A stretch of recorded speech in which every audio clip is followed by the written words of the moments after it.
Aprendo en casa. Muy buenos días, mis queridos estudiantes del tercer año A, B y C y de los del aula virtual.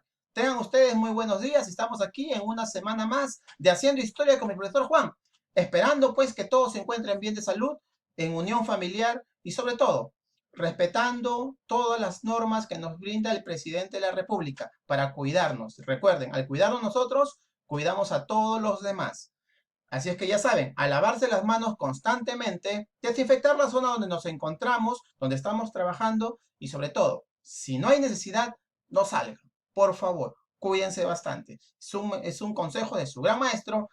Muy bien. Entonces estamos dando inicio a esta sesión de la semana número 29, ya aquí en la institución educativa San Juan Bautista 5149, y nos toca ver un tema que complementa al tema de la semana pasada, donde hemos visto cómo reaccionaron durante la época colonial, durante este tipo de epidemia que se dio, que era la viruela, que ya hemos visto las imágenes muy fuertes, ¿verdad? De cómo era todo el proceso de epidemia, cómo se llegó a la vacuna, pero ahora vamos a conocer cómo enfrentaron este problema las autoridades coloniales mediante la salud pública. Así que bastante atención. ¿Qué competencia vamos a desarrollar el día de hoy? Construye interpretaciones históricas. Vamos a interpretar críticamente fuentes. Ya ustedes saben que en las fichas que yo les envío, les coloco fuentes para que ustedes la interpreten, para comprender el tiempo histórico y luego elaborar explicaciones sobre estos procesos. ¿Qué vamos a tener como producto? ¿Qué propósito vamos a tener? Pues vamos a reflexionar. Claro, al analizar las fuentes tenemos que reflexionar, documentarnos, conocer. Nos vamos a sorprender con varias cosas el día de hoy sobre las medidas de la salud pública para hacer frente a las epidemias en la etapa colonial. Entonces, chicos, vamos a empezar.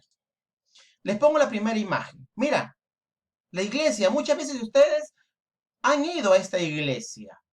¿Ya? Yo sé, tiene su museo abajo que ustedes lo deben conocer, que es las catacumbas. Muy bien, estudiantes, es la iglesia, el convento de San Francisco. ¿Ya? Ahí donde están las palomitas y tú muchas veces le echabas maicito y todo eso. Ya, aquí está. Profe, ¿qué tiene que ver la iglesia de San Francisco o en general las iglesias? Y acá, profe, ¿qué tiene que entierro, Halloween, qué cosa? No, nada de Halloween, ¿no? Es una fiesta extranjera. Nosotros somos canción peruana. Esqueletos, huesos. ¿Qué pasa acá? ¿Qué tiene que ver la iglesia con los muertos con la iglesia? Ahí viene la pregunta. ¿Sabías ustedes o saben ustedes dónde enterraban a los muertos en la época colonial? ¿Saben? Pues ahora te estoy diciendo y te vas a enterar. Durante la época colonial, chicos, a los muertos los enterraban en las iglesias. O sea, toda persona que moría era enterrada en la parte del sótano de las iglesias. ¿Qué, profesor? ¿Que sí? ¿Y cómo era? ¿Cómo los amontonaban ahí? Sí, en el sótano de las iglesias. Los amontonaban ahí. Profe, ¿qué pasa cuando era época de epidemia? Si nosotros que somos unos grandes discípulos, sabemos que cuando hay gran cantidad, cuando hay epidemias, se incrementa la cantidad de muertos. Entonces se van a amontonar todo en las iglesias y eso. Y profesor, ¿qué? Y cuando llevaban a los muertos ahí, me supongo que las iglesias dejaban de funcionar. No. ¿Que había misa? Claro que sí. Entonces, ¿qué, profe? Abajo los muertos, arriba los vivos. Esa era la idea, chicos. La idea era que la iglesia sea el único lugar donde se encuentren los muertos y los vivos, el lugar de encuentro de ambos grupos.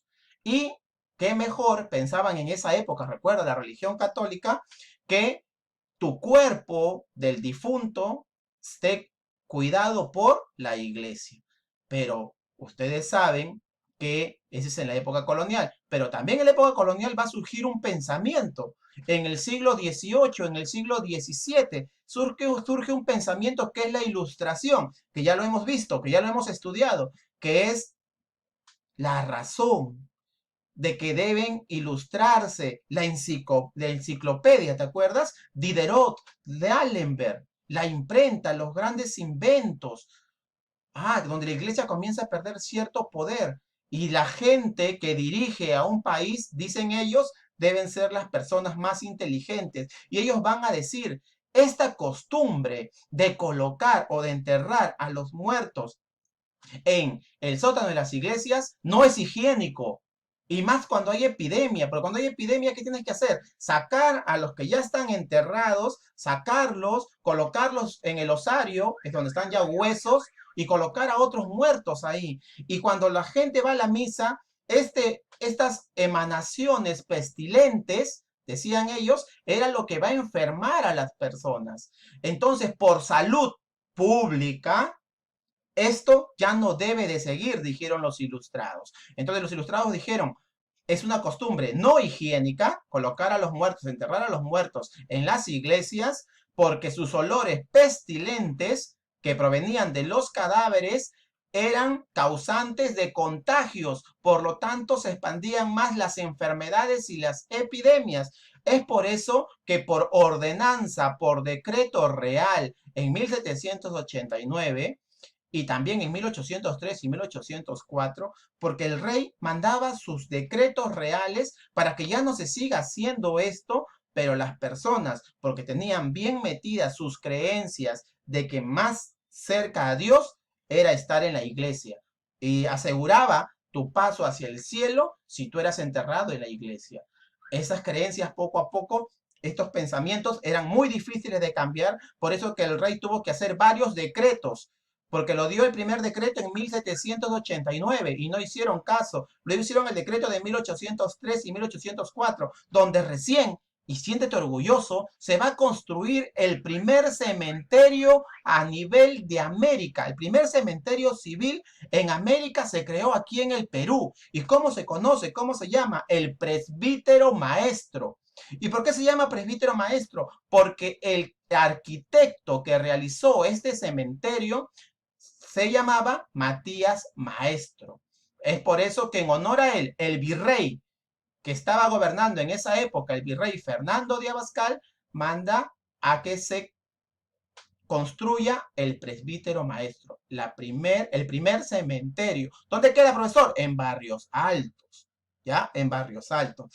Entonces, tenemos al primer cementerio extramuro, alejado de la ciudad, porque antes eras enterrado en la intramuro, dentro de la misma ciudad, por lo tanto era más fácil contagiarte. Entonces, presbítero maestro se convierte, chicos y chicas, en el primer cementerio extramuro, alejado de la ciudad, y ya no vas a ser enterrado en la iglesia. ¿Gracias a qué? Al pensamiento ilustrado y a los cambios que se dan por salud pública para que la población no se contagie de más epidemias. Esa es una de las medidas adoptadas por España desde el Reino de España, que también va a llegar aquí a América, ¿ya? Hacia sus colonias americanas. Profesor, en el presbítero maestro, sí, sí, me suena. Claro, pues chicos, es muy conocido ese cementerio, que inclusive hace guía turística de noche, que donde tú puedes entrar, y ahí se encuentran enterrados gran cantidad de personalidades de la historia del Perú, de la literatura peruana, personas ilustres como José de la Riva Agüero, el primer presidente civil de la historia republicana. Se encuentra don Ricardo Palma Soriano, un gran literato, ya, del romanticismo peruano, ya, las tradiciones peruanas. Tenemos a nuestro expresidente Ramón Castilla, tenemos a Antonio Raimondi, a don Francisco Bolognesi, a Rosa Merino, la primera persona que cantó el himno nacional, entre otros. ¿Ya? Todas esas personas se encuentran enterradas en el presbítero maestro. Entonces, el primer cambio, chicos, que se da es por salud pública que hace el gobierno, es decir, que hace desde el rey de España y aquí lo implementa el virrey, que era el representante del rey aquí en América, es ya no enterrar en las iglesias, ¿ya? Y ya sabemos cuál es el primero. También se va a crear el cabildo. El cabildo es como si estuviéramos diciendo, chicos y chicas, los alcaldes, las municipalidades, ¿ya? Las municipalidades, que tienen funciones, ¿qué cosa? De representar los intereses de la comunidad, del pueblo, ¿ya? ¿Qué tiene que hacer?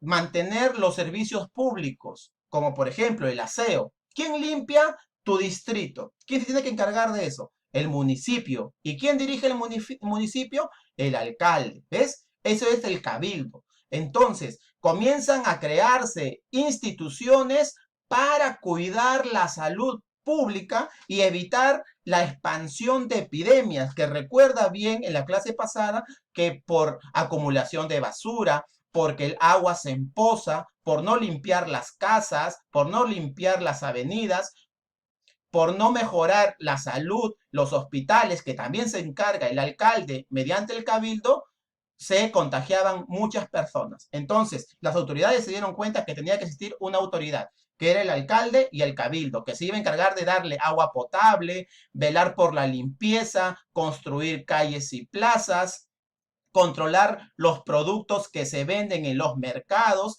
¿También lo hacen actualmente o no? Claro, profe, se parece a las medidas actuales, ¿no? Dictar normas para construir. Tú no puedes construir tu casa porque te da la gana. Tienes que pedir permiso a la municipalidad, si no, no te permiten construir.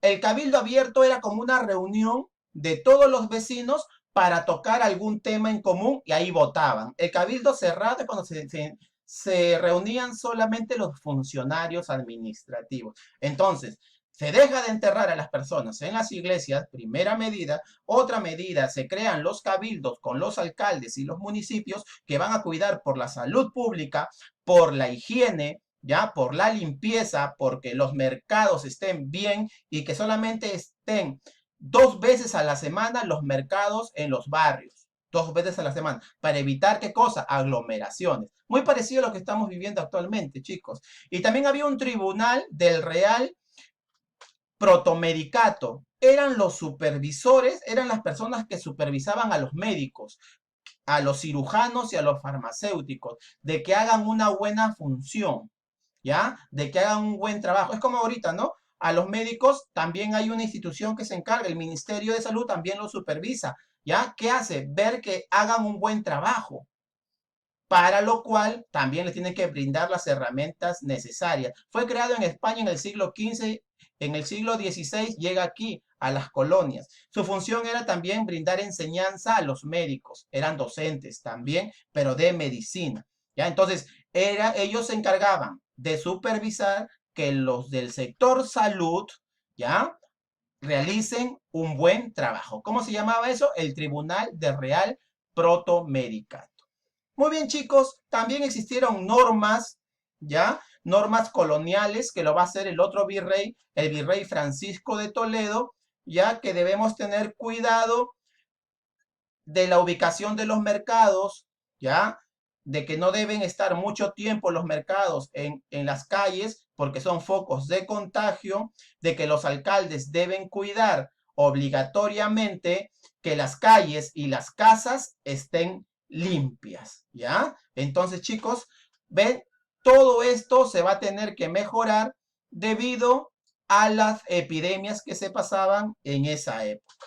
Entonces, a medida de recordatorio, ya no entierran a los muertitos en las iglesias, se crea el primer cementerio, ¿ya? Está claro, el primer cementerio, el presbítero maestro en honor a Matías Maestro, ¿ya? También tenemos que ahí se encuentran gran cantidad de personas ilustres del Perú que puedes ir a visitar porque es un museo, ¿ya? Y en estos tiempos está gratuito, pueden ir a visitar de noche, ¿ya? Y pasen su Halloween si tanto quieren, pero con cosas peruanas. ¿Ya? También se van a crear los cabildos, que son como las municipalidades en la actualidad, y el Tribunal de Real Protomedicato, que supervisaba que los que se encargan de la salud de las personas realicen un buen trabajo con las medidas necesarias. Muy bien, mis queridos estudiantes, por favor, resolver las fichas, ¿ya? Sus trabajos, lean, analicen las fuentes, que ese es el propósito de la clase de hoy, que analicen bien esas fuentes, respondan bien esas fuentes y al final van a hacer un argumento, ¿ya?